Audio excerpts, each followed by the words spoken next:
Kita-kita yung pawis ko. Yan yung face natin. And syempre, kagaya din ng mga ibang brand na marami pang mga ibang beauty supplements na ino-offer sila. Depende sa hinahanap mo or sa kailangan mo.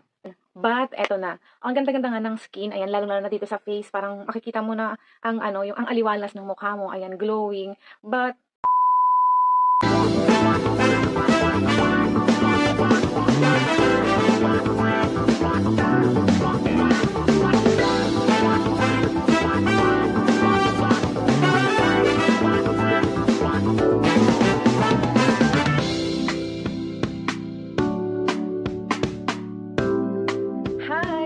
welcome back to my channel with another video. And para sa video natin ngayong araw, finally, is magagawa na natin yung update ng paggamit natin itong yung W Plus Healthy Goodness Glutathione. So, disclaimer lang po before tayo mag-start ng pag-share ng experience ko dito na maaaring magkakaiba po yung experience na makukuha natin sa product na to. And lahat po ng i-share ko sa inyo is base lang sa experience ko habang ginagamit ko nga itong W Plus Healthy Goodness Glutathione. So, pwedeng magkapareho tayo and pwede din namang hindi. Meron po tayong kanya-kanyang katawan and depende sa katawan natin kung gaano siya kabilis mag-response sa mga product na tinatry natin. Pwede din po ninyong i-share yung experience ninyo down below sa ating comment section.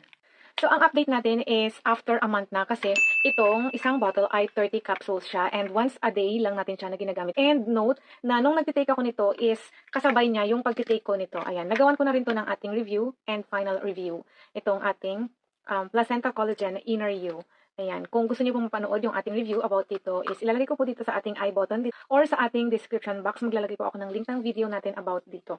So, nataon kasi siya na nasabay ko dito dahil ito is meron siyang 120 na tablets. So, nung nag-try ako nito is sakto na naka 1 month na tayo nito. So, pang 2 months na natin siya nung sinabayan natin ng itong W Plus Healthy Goodness Glutathione. Yung pag-take ko sa kanya is once a day lang and preferably at night before bed kasi nakakapagpasarap siya ng tulog. And nakaka-help siya na makatulog tayo. And kung matagal ka na nga sa channel ko, alam nyo yung isang problem ko na nahihirapan tayo matulog sa gabi. So, kaya din tayo nagtatry o gumamit talaga ng mga beauty supplements is isa yun sa mga after natin kasi nakaka-help sila na na makatulog tayo ng maayos. Kasi pag nag-take tayo ng ganito is hindi siya nagpuputol-putol yung tulog natin. Kumbaga hindi tayo nagigising ng mayat-maya. Ito, magigising tayo umaga na and pagkagising natin in the morning is relax.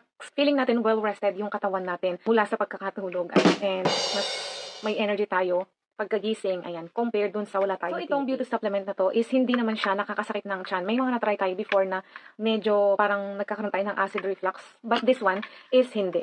And good thing din na hindi rin tayo nagkaroon ng pimple dito sa face. Ayan, wala tayo naging pimple. So, ngayon is, kita-kita yung pawis ko. Ayan yung face natin. And syempre naka-makeup tayo. Ganyan. Ngayon kasi is parang 2 weeks ko na siya na hindi na-take or natapos na ako dito. Sa appetite naman natin, wala naman siyang nabago, ganun pa rin. May mga na-try din tayo before na pag nag-take tayo, parang nagiging matakaw tayo or nasusuppress yung appetite natin. Or this one is wala namang ganun, very normal. And I don't remember kung ang amoy nito kagaya din ng mga glutathione before na tinake natin na amoy rotten egg siya. Pabalikan ko na lang yung first video natin about this kung, nung sa first impression natin is naamoy ba natin siya kung amoy rotten egg siya or hindi. Isa sa good thing dito is madali natin siyang hanapin. Bakit? Available kasi siya sa Watsons. So, kung may malapit na Watsons din sa inyo, i-try mo nang i-check dyan kasi baka available. So, ito nakita ko dito since province naman to, Mindoro province, and available siya dito sa amin. So, how much more kung medyo, nasa city ka, diba? Pwede ka din namang mag-order online. And since nung nilabas to, hindi ko pa naman nakikita na nagsold out siya or nagkakaroon ng pre-order itong product na to. So, kung gusto mong matry is makakuha ka agad ng stocks and matatry mo din siya kaagad-agad. Siyempre, itong brand ng W Plus Healthy Goodness is hindi lang itong with glutathione yung ino-offer nila. Kagaya din ng mga ibang brand na marami pang mga ibang beauty supplements na ino-offer sila. Depende sa hinahanap mo or sa kailangan mo. Yung price point naman nito is okay din. Pasok siya sa banga natin kasi nakuha ko yata to ng 500 plus. And maganda na mag-abang tayo. Usually pag tayo ay abangers online, ay mag-abang tayo sa mga live and mga sale nila doon kasi nakakakuha tayo ng mga discount vouchers. Malaking tulong talaga yun pag sa mga online tayo bibili kesa sa physical store kasi yun yung number one na hindi nagkakatugma. For example, pumunta tayo sa Watsons and this one is 650 and doon naman sa online is naka-sale siya 500 lang. Kaya mas maganda na mag-abang tayo sa mga ano nila, pa-online sales nila, sa mga live nila. So since sinabay ko nga siya dito sa ating placenta inner you, ang ganda nung kanyang ang ganda nung kanyang nagiging effect sa akin. Pareho ko siyang gabi tinitake. Mag-aalat lang ako ng time na 30 minutes yung kanilang interval bago ko ito i-take. Una to, dalawa dito and isa naman dito.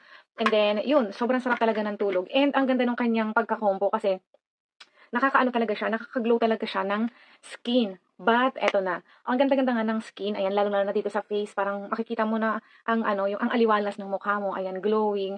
But, napapansin ko nung siguro mga second week or third week na ng pag-take ko nito, is parang gumagaspang yung likod ko. Ayan. Akala ko normal lang yun or baka dahil nga sa mga ginagamit na shampoo or conditioner, ganyan. Minsan kasi, yun yung nagkakos ng mga, natin dyan, irritation natin dyan sa likod natin or dito sa mga pisngi. Pero good thing hindi tayo tinubuan ng kahit na anuman dito sa face natin. Doon talaga sa likod, napapansin ko na ang rough niya, yung pagka ginaganito ko, ang dami mga butol-butol. And then hanggang sa yun, may tumutubo na ng mga pimple na maliliit. Ganyan. So, I suspect na ito yung nag-cause nun kasi ito lang naman yung dinagdag ko sa tinitake ko and sa mula din akong binago na ginagamit ko sa sabon sa katawan ko. So, ito lang talaga yung nakapag-cause nun. So, sabi ko pa naman, akala ko nahanap ko na yung yung kung saan ako mag-i-stay na supplements kasi ang kinaganda kasi nito is available nga siya sa Watson and FDA registered din siya. So, hindi tayo kailangang mag-worry about sa magiging effect nito dahil safe naman siya dahil madali siyang hanapin, kumbaga madali yung easy access lang siya. Pwede sa online, pwede sa physical store tayo bumili. Ganon. But ayun nga, ang hindi ko nagustuhan sa kanya is yung effect niya dun sa likod ko. Alam niyo, meron akong naalala dito na may trinay din ako dati. Sobra siyang makapagpaputi talaga. Ang ganda-ganda ng skin. Kaya lang, yun din yung problem ko na nagkakaroon ako ng mga pimple sa likod. Hindi tayo tinutubuan dito. And kung matagal ka na sa channel ko, hindi tayo talaga tighawatin. Pag tutubuan tayo ng tighawat, dito tayo sa kilay tinutubuan or sa loob ng nose. But yun nga, sa trinay ko na product, padalawa to, doon sa nagkukos ng, kakaroon ko ng pimple dito. Una, yung una kong trinay, before, matagal na yun, year ago. And, so, pagdating nga pala sa isang effect ng glutathione na tinitake natin, na gustong-gusto ko na palaging visible sa akin, is yung, nare-regular na yung, natin, yung digestive system natin. Mas bumibilis yung ating metabolism. Pero ito is, normal lang siya. Daily, pero hindi siya yung ganun na nakaka-twice ako. Unlike before dun sa mga iba na nakaka-twice, thrice, ganyan. But this one is hindi. Pero okay lang, at least meron naman ako mga nakitang magagandang naging effect nito. Yun nga lang talaga yung problema ko, yung issue ko sa kanya is nagkaroon ako ng mga pimple sa likod and yun yung ayoko. Kaya, ayan, kung isa ka sa user nitong product na to, W Plus Healthy Goodness, ayan, pareho ba tayo ng experience? You can comment down below your experience para ma-help natin yung ibang mga viewers natin na gustong mag-try ng product na to. Ulitin ko yung sa ating disclaimer na we all have different type of skin and body. So, maaaring magkapareho yung experience natin, maaaring tinubuan ka rin ng mga pimple dyan sa likod, and pwede naman na all goods sa'yo. So, kung nakita mo na all goods to sa'yo, so ibig sabihin, this product is for you. Siyempre, kung gusto mo palang itry itong product na to, is ilalagay ko na lang yung link niya sa ating description box. Ayan. Ako siguro is, ayun, kailangan ko pa maghanap pa rin ng iba. Para, gusto ko kasi yung nasa Watsons din, kasi madali lang nga siyang hanapin, and hindi ka mag-worry na baka maubusan tayo online, ganyan, or kung wala naman sa Watsons, pwede tayo mag-order online, gano'n. And, hindi siya yung, yung super hype na hype ba, na nagkakaubusan ng mga stocks, and kailangan mo pa maghintay ng 1 month para magkaroon ng stocks nito. So, this one is hindi. Kaya, ko siya din nagustuhan, kaya lang ngayon nga yung may may problem naman tayo about dito. So, yun lang yung aking update about dito, and siguro ito yung itutuloy ko kasi maganda yung kanyang effect, lalo na pagka kinukombo mo siya sa iba pang mga beauty supplements na na pwede niyang maging ka-combo. And this one nga pala is hindi para sa lahat, ha. Ayan. So, there you have it, yung ating final update dito sa W Plus Healthy Goodness Glutathione. Stay beautiful and kita-kits on our next video. Bye-bye!